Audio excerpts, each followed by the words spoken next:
Dating apps are a certified scam. I'm not joking. I'm not exaggerating. Like literally, you ever read the terms and conditions for a dating app?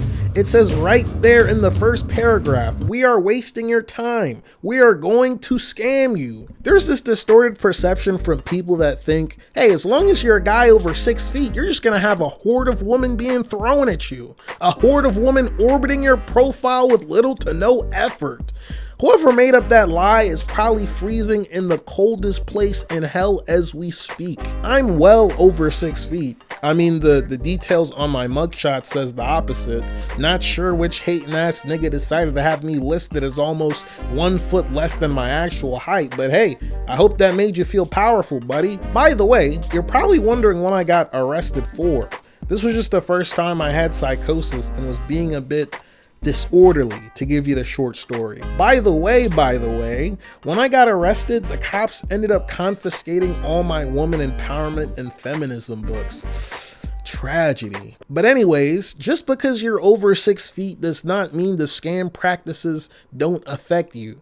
Everyone gets scammed equally. You get a scam. You get a scam. If anything, I'm personally getting scammed more than the average dating app user anyways. How, you ask? Well, I live in a city called Lynchburg. You heard me right. Lynchburg. What a wonderful name. I know, right? It's literally only white women in this town.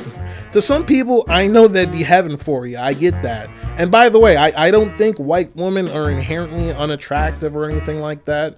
Nor is it that white women don't find me attractive or whatever. There's just one problem. My dick does not work around white women. Damn. Not even Batman could have got that information out of me, ass confession. Nah, but honestly, anytime I've tried doing something with a white girl, all the blood from my dick goes back into my brain. With black women, on the other hand, and they could be doing all kinds of strokes for a whole 8-hour shift plus overtime. So my experience on dating apps is already less satisfactory even being over 6 feet, okay? So let's get that out the window. Over the 5 or so years being off and on dating apps, I've met up with a whopping total of 1 person. And that's just because they lived right down the street 3 minutes away by car. 1 person. Am I really that chopped? Were the bullies right? Should I exile myself to the underground and live with the mole people? No, it's just that for most people on dating apps, this shit is treated like a fucking lottery system. Oh, am I gonna get a match? Am I gonna get to talk to this person I find attractive? Dating apps know how much people love being in love, and they're willing to use it as a medium to vacuum all the shekels out of your pocket. There's absolutely no reason why, whenever you like someone or when someone likes you on the dating app, they're blurred out and treated as this bait for you to upgrade to premium. Yeah, someone actually finds your hideous ass attractive. Too bad you won't know who they are till you pay us money, nigga. That was one of the reasons I ended up moving to Facebook dating for some time, because it's possibly the least predatory of all the dating apps. The only downside to it is that no one fucking uses Facebook dating, but it's one of the only sites that doesn't do the blurred bullshit. A lot of attraction is tied to knowing someone else likes you. It's called reciprocal liking or something, I read on Wikipedia. So essentially, without paying for the premium version of these apps, you're only getting half of the actual experience of attracting or courting someone. The worst part about these apps isn't even their monetization practices. It's also the fact that a lot of people on these apps aren't human. They are not human. Not in the sense that they're fake accounts or anything, but just that these types of apps attracts a lot of mentally ill individuals high on the narcissism spectrum. This whole system can be addicting to self-centered people.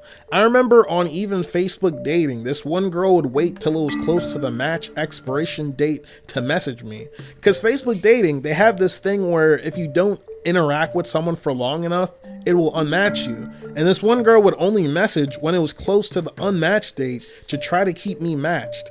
Like, dog, what even is the point of matching? Are you just that hungry for attention? I mean, I am too. I get it. It's a bit addicting. I get my fix through putting out videos on YouTube. On the other hand, lots of these other escaped psych ward patients on these dating apps like to absorb it from people's emotional energy and self-worth. I pray a lonely death for anyone that consciously likes someone's profile, gets matched with that person, and then ghosts them. Because everyone I've ever matched with, I've always made the effort to try to talk to. Wow, you're so lame. You're so thirsty. You're probably right. But what's the point of sending a like to someone if you don't actually find that person interesting or attractive? Sorry for being lame, I guess. There needs to be a massive overhaul for dating apps. There needs to be a government administration for dating apps the same way the FDA regulates food and drugs. Because I'm pretty sure the government's been getting worried lately about declining birth rates, you know? There aren't enough people creating kids to be wage workers to lift up the powerful and the wealthy. Well, start with optimizing dating apps. It's one of the major ways people are seeking relationships nowadays. The better the experience is for people, maybe the more families will spawn. Make me the head of this organization, by the way. If I see people abusing the system, like doing shit like ghosting people they match with without even talking to them once, we will drive to your house and brand you.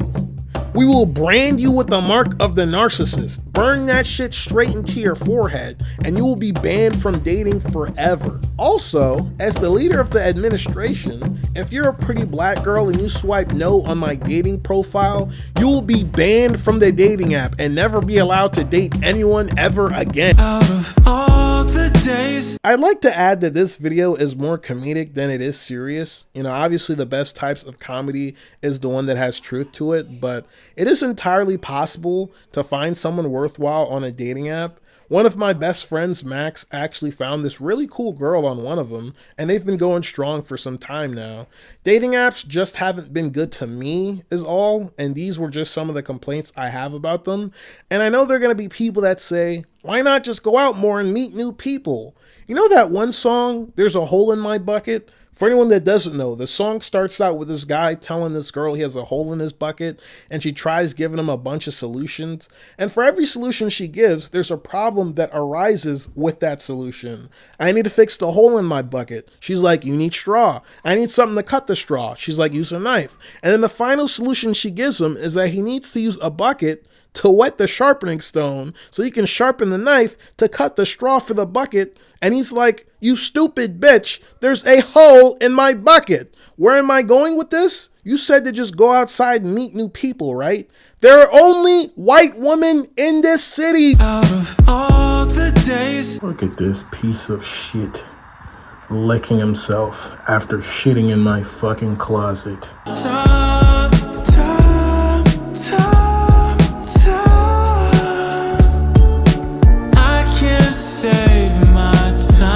Showed up with my piggy bank, ooh, ain't much in my piggy bank.